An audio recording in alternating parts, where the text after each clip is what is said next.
தேசியமும் தெய்வீகமும் எனது இரு கண்கள் என்று வாழ்ந்து மறைந்த மகான் பசும்பொன் தேவர் சித்தர் ஐயா அவர்களுடைய புகைப்படம் சமூக விரோதிகளால் பெட்ரோல் குண்டு வீசி கொல்லப்பட்டிருக்கிறது. இந்த நேரத்தில் ஊர் பொதுமக்கள் சார்பாக, முக்குளத்தோர் சார்பாக, தேவர் சமுதாயத்தின் சார்பாகவும் பொதுமக்களின் சார்பாகவும் மாண்புமிகு தமிழக முதலமைச்சர் அவர்களும் காவல்துறையின் இயக்குநர் தலைவர் அவர்கள் டிஜிபி அவர்களும் உடனடியாக தலையிட்டு இந்த சமூக விரோதிகளை இரும்புக்காரம் கொண்டு ஒடுக்கி அவர்களை குண்ட தடுப்பு சட்டத்தில் கைது செய்ய வேண்டும் என்று கேட்டுக் கொள்கிறேன்.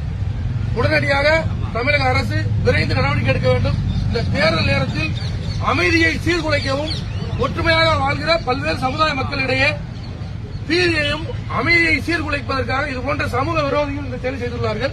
இந்த செயல் வன்மையாக கண்டிக்கத்தக்கது, இழிவானது. மாண்புமிகு தமிழக முதலமைச்சர் அவர்கள் உடனடியாக தலையிட்டு எங்களுக்கு தீர்வு காண வேண்டும். திருநெல்வேலி மாவட்டம் பாளையங்கோட்டை தாலுகா திம்மராஜபுரத்தில் அமைந்திருக்கிற இந்த தேவர் சிலையை சமூக விரோதிகள் பெட்ரோல் குண்டு வீசியிருக்கிறார்கள். புகைப்படத்தை அவர்கள் பெட்ரோல் குண்டு தெரிவித்திருக்கிறார்கள்.